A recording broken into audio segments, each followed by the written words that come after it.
Hey everyone, Nick Belezzo, Hopeless Guitar Enthusiast here again. And first of all, I just want to say Happy New Year. I know we're already about a month into the year, but I haven't posted anything yet. So I hope you had decent holidays given the circumstances. I know I probably had the most isolated, quietest holiday season I've ever had in my entire life. But Happy New Year, Happy Holidays. Hope it was at least enjoyable for you. I want to say, first of all, to all the people who have been subscribing and watching my videos, thank you very, very much, very sincerely. Every few days I log in and see my email. I got new subscribers, comments, very, very positive, encouraging comments, people sharing their guitar stories. It's been really awesome to see that come in every day. Even though I haven't been consistent with posting content and all that, people still seem to want to see my videos and see what I have coming out. So thank you from the bottom of my heart so much. I'm so flat. I'm like at the 750 subscribers, and I just for doing this for fun. So getting close to 1,000, want to keep it going and have tons of content plans in store for 2021. Now, don't know what this year's going to look like. I don't mean to be negative or overly cynical, but I think it's probably going to be a little bit of a replay of 2020. Who knows what's going to happen here with the vaccines getting rolled out. I think people are still going to be a little bit hesitant to kind of dip their toe in the water, so to speak. I think we might even be a few years off before we can kind of find whatever, like they say, the new normal of what this is going to be. So hopefully, at the very least, now that we've got some of the technology down, a lot of people learn how to do live streams and Zoom meetings and stuff. We're going to have a little bit of a better chance of seeing some live music again, especially when the weather perks up a bit. But thank you so much for subscribing, watching my videos. I know you want to see the demos and reviews. You don't want to see videos like these, I know. So for the few of you that are watching, I have some unboxings. I picked up I wonder what's in here, huh? I wonder. It's not a Fender. Went to Sam Ash Music in Lombard, Illinois this morning. My buddy Zach Kloska was kind enough to let me in a little bit early before the store opened, and I was able to pick this up. I had to order this one, and I had an impulse buy that I filmed an unboxing of actually right after New Year's. I bought a guitar on Christmas. That was an impulse buy, so I think I'll share it here too. So let's get to busting this one open right now. So impulse buy hits me once again. I talk about how I'm done with my impulse buy and I gotta watch my money because I got the house and I've got so much invested in gear and builds that I can't really just go out and buy stuff. Well, unfortunately, it happened again. I was doing my due diligence and doing research on some demos. I'm doing the Gibson Original Collection Flying V.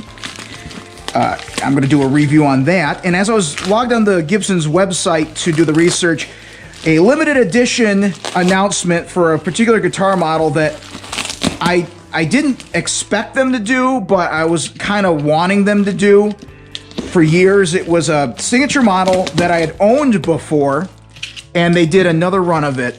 And I'm a custom color freak, and of course it's in my favorite Gibson custom color, and it's got the tag. I don't know if you can read that there.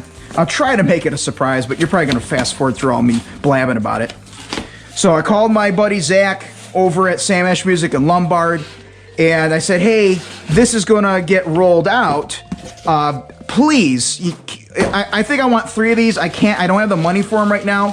So when they're ready to ship, let me know, and we'll talk about making a deal and putting an order through. Because I figured, like 2020, this was going to be, we just announced this, then it's going to go into production, and then we got to wait, and with all the, the quarantine shutdowns and all that, it probably won't be a while until we see this guitar.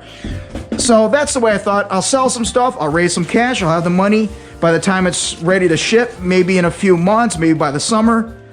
Awesome, cool. Well, he like texts me back like a day later and says, hey, those guitars are already built and shipping, and we only have one left in the chain, and it's at the corporate New York store. Like the Guitars of Distinction. You got to order this we're sold out. I was like, shit. I'm not ready for it. So I didn't have the money, so I had to pull some strings. So that I have money all over the place, but I couldn't pass this up because it's a limited edition.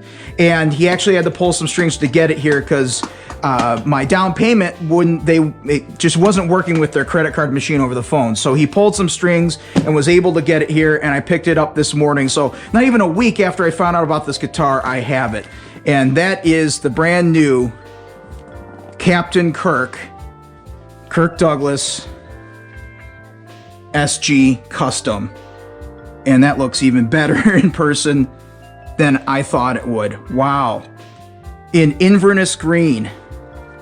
And this looks like the Costa Rica case. Oh man. Woo! That smells like nitrocellulose lacquer, folks. Doesn't get much newer than this. Wow.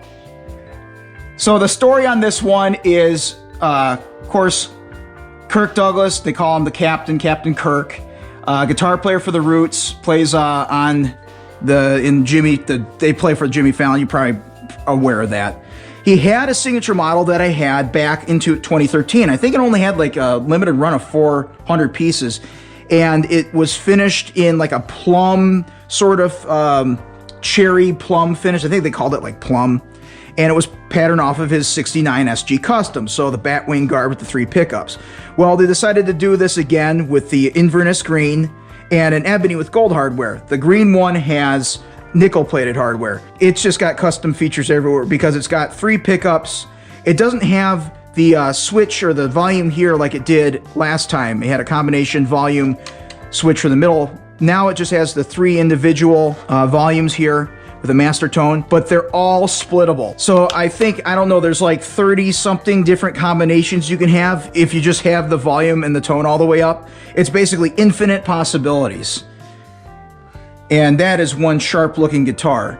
And the reason why I got this is I always said to myself, I really would want to someday order an SG in the vintage type setup with the Lear Vibrola, but I wanted an Inverness green. And to get this guitar from the custom shop, I mean, you got to spend at least $4 grand, probably more like 5 or 6 to do a made to measure. And so when I saw this, I said, this is my only chance. So I really did want to get 3 of these, 2 in green and 1 in ebony. 1 in green to just stash away and just keep as a collector's item, and then 1 to modify exactly how I want it. Because I don't know if I like the middle pickup, but I'm probably going to try to keep this thing stock. I signed out on actually 12/23, so it does have a 2020 serial number. So they have these things ready to go. I thought that they just made an announcement and they were going to do the run, but no. And also, I didn't even mention here, it's got a master volume. So there's 5 controls. It's just loaded, and what's cool is it says Captain on the tailpiece there, if you can see that. They had that on his last one, but there's kind of a unique feature. But overall, I'm impressed. It looks good. Neck actually feels good. It's supposed to have a slim taper, but this feels like it has a beefier profile. I'm surprised. And obviously it's not a 69 spec because it's going to have like the modern wide nut and the stepped heel. The 69s, of course, had that big, huge neck joint and the pencil necks with the skinny 1 9/16 on there. Man, this thing is so damn cool. Oh yeah, I'm such a dork. Whenever I get a nice guitar, I've got to get some kind of matching strap. So I didn't have any green guitar straps, so I got this Levi's strap. That's not a bad match. That's pretty close. It's good enough. I'm gonna have to sell some guitars. Please look at my Reverb Shop. I'll post the links. I plan on keeping this one, but I gotta sell pretty much everything to pay that stuff off. So, oh wow, really, really cool. I'm excited to do a demo. I plan on doing a demo on this one this week, so hopefully I'll get that out before the end of February. Okay, so this next one, I did do an unboxing video before, like on New Year's Day. It didn't come out very well. I was watching the footage and I'm like, man, this is really boring. So instead of going through all that torture of watching that again, I'll just show it really quickly here. So this one is something that I saw on Christmas morning, and if you watch the big YouTube guitar influencers, you may have seen this one before. Well, I have in here a Gibson 70s Flying V. But there's something really interesting about this one. This one is a factory one-off. It has a black switch trip, which is, production ones have white. This one has chrome-covered burst buckers like the original collection. So if you can see that, all in a beautiful, kind of an off beigey white, but it's got the chrome buckers in there. And it's got white binding, which is kind of unusual for a Flying V. And this was a little bit, this is still a 2020. And if you watch all the big YouTubers, this was on Trogly's guitars. And he posted the video on Christmas morning. I was watching it and I wanted one of these 70s Flying Vs. And I saw this one and I said, I'll at least email him about it and talk to him. And of course, I ended up buying it because Gibson just, I emailed them. They're like, go away, kid. We don't care. I asked him about these pickups because why would it end up with Trogly out of all the people, a big time influencer? So he said that he talked to his Gibson rep and it was just a factory mistake and it didn't get caught and they shipped it out. Has the photo of it on the workbench and it does in fact have the chrome plated humbuckers.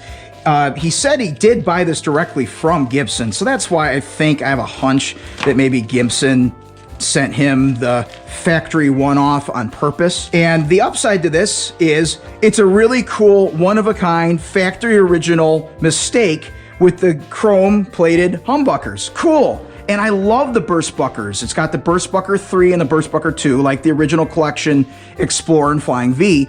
And I love the sound of that guitar. But the bad side is it's got burst buckers in it, which is not the pickup it's supposed to have. It's supposed to have the open black bobbin T-types or the 70s tribute or whatever they call them. So I'll have some fun with this, but I gotta sell a lot of stuff. I got so much money invested in stuff. So 2 cool new Gibson guitars.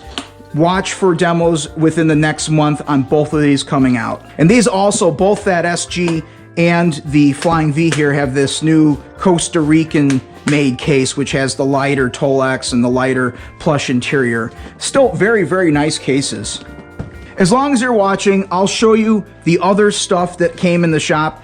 A very, very good friend of the family actually bought some guitars from me about 5 years ago when there's a video called The Estate Sale where I sold everything, and I basically have to do that again because I just don't have any money. So this is a guitar that was not built by me, but it was my main stage guitar for about 4 years. I played the crap out of it. It needs some love. It's basically a parts guitar. Has a logo on there. If I sell, I will take that logo off. I just like the way that looks, but it shouldn't be on there. But spruce top, hollow thin line with an alder body in like the blonde color, a boat neck, Warmoth bird's eye maple, highly figured bird's eye maple neck, compound radius. This is South American Kingwood and really high figured headstock here. It's got the cheaper looking button tuners, no caster, custom shop in the bridge, and a twisted telly in the neck. G&L barrel saddles, 6 saddles on like an open plate kind of American standard type deal. Pickguard, which you can remove. There's no drilling into the tops. And I don't really name my guitars, but I started calling this one the Spruce Moose. I do that. They do the Mr. Burns does like the Howard Hughes things. Spruce Moose, I said hop in. My corny Simpsons obsession. He brought these in for me to sell for him. I'm probably just going to offer him straight cash so I can clean it up and deal with the buyers and not do the consignment thing. But really cool guitar, and I hope to get work on that one. Make sure that my friend gets paid off on that. Same deal with this one. If you watch my very, very old collection, he took another of my guitars. This one I did build, and it's a Shoreline Gold. It's pretty beat up now. This was my second main stage guitar after I retired. I went through a bunch of SGs, and then I made this one. It's an extremely, extremely lightweight ash body, hard V, like a 57 V profile, 1 5/8 nut, all maple, gold frets. It's got this special, you see, there's me with my nerdy GoPro in there, mirror pickguard and control plate there. It's getting beat up, lacquer checking all over, and I got these Keystone tuners. Somewhere an Explorer's missing their tuners. Hand carved bone nut. Now, the only problem here is basically I don't think he played these guitars. These have been really just sitting. I cut back the tangs on these gold frets, but the neck is getting major shrinkage over the years here. It's dried out. It's the winter here in Chicago. Even though the tangs are trimmed back, now the edges of the frets are poking out and the super glue filling the slots are poking out. So it's got rough edges, not as bad as having the tangs. So I got to get him paid off for this one. And then I might even do a refret because this is my very first fret job with like gold frets, and they work, they're all level, but it just looks kind of amateur. And I kind of want to make sure if I send this out, it's going to be tip top. So this one's kind of cool because it's got a grounded cover, so it's a 4-way switch, so you get both these pickups in series and parallel, both very, very usable sounds. And the other one, again, if you might have watched my old videos from many years ago, this guitar is kind of special. I'm gonna try to raise the money just to pay him and keep this one. This one my mom bought me back in high school, so a pretty nice gift. Just my Stevie Ray Vaughan, a 1998 SRV signature. I put it back to stock. This has been drilled out for an 11-hole pick guard. It's had the assembly in and out, but it's still got the original wiring for the Texas Special assembly. I got the back plate on there. Heavily played, wore out the frets within the first 2 years. Had a fret file, and then 10 years later I had Rick Kramer at Kramer Guitar Works in North Aurora. He did a stainless steel jumbo fret job on this because I was wearing the frets out so much, and they came out great. I aspire to do fret work like he does. I mean, this is just incredible fret work on stainless steel, which is a very, very, very difficult fret wire to work with. Real hard on your tools, does not polish easy. So I've been doing some stainless steel fret jobs myself, and I hope to get to this level. So not sure if I'll be able to keep this one. I got to get him paid either way, get some money going here. Still has the original whammy bar. I had to replace the block. I broke off a non-original bar in the original block. There's the extra screws for the 11-hole case candy. Look at the strings, June 27, 2016. The latch is busted here. It was a heavily gigged guitar, but in pretty good condition. So we'll see if I can clean this up or if I'm going to sell it. Still not sure. Hey, as long as I got you here, let me show you. I'm working on 4 guitars. I'll show you the progress I've got on this guitar right here. This is that 69 style left-handed Liberty Blue metallic. I've got it wet sanded and polished out. Got the F tuners installed. I put the stainless steel Jescar medium jumbo frets on there. Went pretty well, dressed them. They're just so hard to polish. But it went in well. Really, really flush ends. It was very difficult to cut these and install after the finish was put on there without marring it.